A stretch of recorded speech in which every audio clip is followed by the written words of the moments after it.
हे राधे दोस्तों।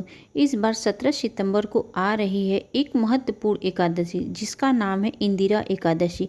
यह एकादशी पितरों को मोक्ष प्रदान करती है क्योंकि यह विशेष पितृपक्ष यानी कि श्राद्ध के समय आ रही है। तो चलिए दोस्तों, आज के इस वीडियो में हम देखते हैं कि इस बार आने वाली इंदिरा एकादशी के शुभ मुहूर्त कौन से हैं, अगले दिन पारण करने का समय क्या रहेगा और किस प्रकार इस एकादशी का पालन करना चाहिए जो हमारे कल्याणकारी साबित हो। इन सभी बातों पर हम आज चर्चा करेंगे। तो आइए आज की इंदिरा एकादशी का अभय विशेष वीडियो हम आरंभ करते हैं। हमारे पद्म पुराण में वर्णन आता है कि जो मनुष्य विधि विधान पूर्वक इंदिरा एकादशी का व्रत का पालन करता है तो अपने पितरों को पुण्य राशियों के द्वारा नरक से मुक्त करवा देता है।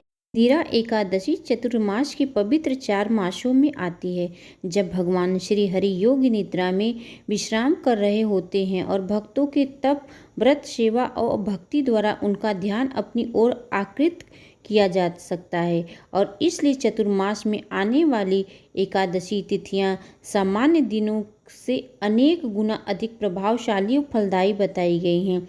इस बार इंदिरा एकादशी आ रही है 17 सितंबर 2000 बुधवार के दिन।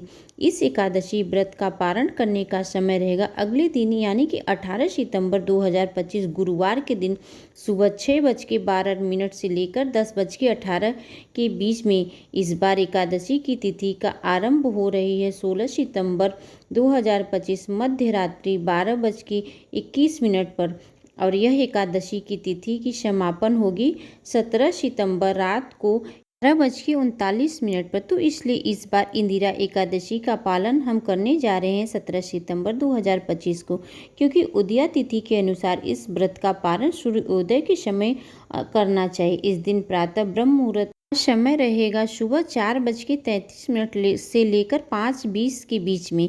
इस दिन सूर्योदय होगा सुबह 6:07 पर और सूर्यास्त होगा 6:24 पर। प्रातः काल में श्री भगवान श्री हरि विष्णु की पूजा अर्चना करने का समय रहेगा सुबह 4:57 से लेकर 6:60 के बीच में और संध्या काल का भगवान श्री हरि विष्णु की पूजा करने का समय रहेगा 6:24 से लेकर 7:34 के बीच में। इस बार एकादशी वाली है इंदिरा एकादशी विशेषकर पितृपक्ष माह में आ रही है और हम सबके ऊपर अपने पितरों का ऋण रहता है। पुराण में कहा गया है कि अगर किसी व्यक्ति के पूर्वज की मृत्यु एकादशी के दिन हुई है तब पर भी उसे एकादशी के दिन श्राद्ध नहीं करना चाहिए, क्योंकि एकादशी के दिन पितृगण भी अन्न युक्त भोजन करने से बचते हैं और इसलिए जिनके पितरों के एकादशी के दिन शरीर त्याग दिया है उन्हें अपने पूर्वजों की श्राद्ध क्रिया द्वादशी पर ही करनी चाहिए। फिर सर्वपित अमावस्या वाले दिन चलिए अब देखते हैं कि इंदिरा एकादशी की व्रत विधि क्या है। जितना गंभीरता पूर्वक से हम इस एकादशी का पालन करेंगे उतने ही अधिक लाभ हमारे पूर्वजों को प्राप्त होगा। इसलिए प्रायः करें कि इस एकादशी के दिन सुबह ब्रह्म मुहूर्त में उठ कर जाएं। अगर संभव हो तो अपने पूर्वजों के लिए निमित्त किसी पवित्र नदी में जाकर प्रातःकालीन स्नान कर सकते हैं। अगर संभव ना हो सके तो घर पर ही गंगा जल डालकर पवित्र नदियों का आवाहन करके ही स्नान किया जा सकता है। स्नान आदि से स्वच्छ होकर अपने घर में या मंदिर जाकर भगवान का दर्शन करें, उनकी मंगला आरती करें। उसके बाद भगवान के सक्षम बैठकर गंगा जल लेकर एकादशी व्रत का संकल्प लें और संकल्प लेते हुए भगवान से इस प्रकार प्रार्थना करें कि हे परम भगवान श्री कृष्ण, मैं आपकी प्रसन्नता हेतु इस एकादशी का व्रत का संकल्प लेने जा रही हूँ।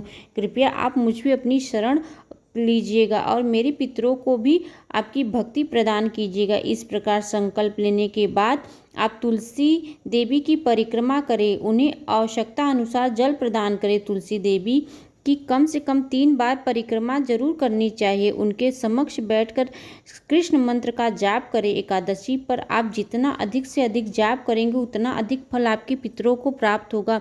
याद रहे इस एकादशी पर आपको कम से कम 16, 25 या 32 माला हरे कृष्णा मंत्र का जाप करना चाहिए और संकल्प लेना चाहिए। संपूर्ण दिन के दौरान आप श्रीमद् भागवत गीता का अध्ययन भी कर सकते हैं। एकादशी के दिन उपवास पालन किया जाता है, जिससे हम किसी भी प्रकार के अन्न या अन्न से बनी चीज का सेवन नहीं कर सकते, जैसे गेहूं, चावल, फलियां इत्यादि। कुछ लोग एकादशी पर संपूर्ण निर्जला व्रत का पालन करते हैं, तो कुछ लोग दूध, फल इत्यादि लेकर उपवास रखते हैं। लेकिन अगर आपको जो ज़रूरत लगे आप उस प्रकार इस व्रत को रख सकते हैं। दूध, फल और फलों का रस एकादशी पर प्रसाद इत्यादि ले सकते हैं। किसी भी स्थिति में अन्न का सेवन कदापि ना करें। अगले दिन निर्धारित पारण समय के अंदर ही करें।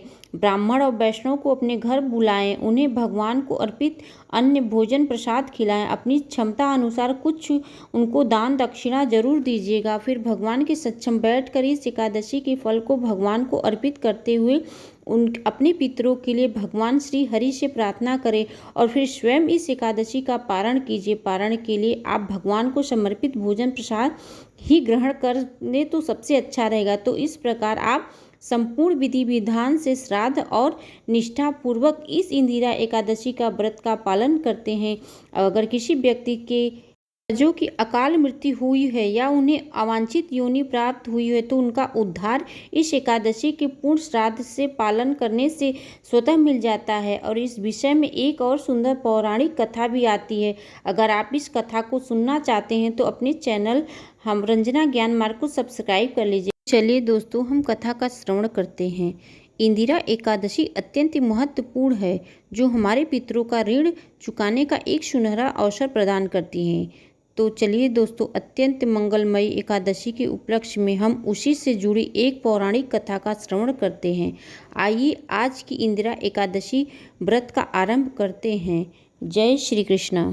पौराणिक कथाओं के अनुसार सतयुग में इंद्रसेन नामक एक राजा थे, जो महिष्मती नगरी पर शासन करते थे। उनके पास सभी भौतिक सुख थे। एक दिन नारद मुनि ने राजा इंद्रसेन की सभा में उनके दिवंगत पिता का संदेश लेकर आए। नारद जी ने राजा को बताया कि हाल ही में उनकी मुलाकात यमलोक में राजा के पिता से हुई थी। उन्होंने बताया कि आपने जीवन काल में एकादशी का व्रत भंग करने के कारण उन्हें मुक्ति नहीं मिली और वे अभी भी यमलोक में भटक रहे हैं। यह सुनकर राजा अत्यंत दुखी हुए और नारद जी से अपने पिता की मुक्ति का उपाय पूछा। नारद जी ने बताया कि यदि वह अश्विनी माह में आने वाली इंदिरा एकादशी का व्रत रखते हैं तो इससे उनके पिता को सभी पापों से मुक्ति मिल जाएगी और उन्हें वैकुंठ धाम में स्थान प्राप्त होगा। इसके बाद राजा ने इंदिरा एकादशी व्रत का पालन करने और संकल्प किया और भगवान विष्णु की विधि पूर्वक पूजा की। उन्होंने अपने पितरों का श्राद्ध भी किया, ब्राह्मणों को भोजन कराया और अपने पिता के नाम पर दान पुण्य किया।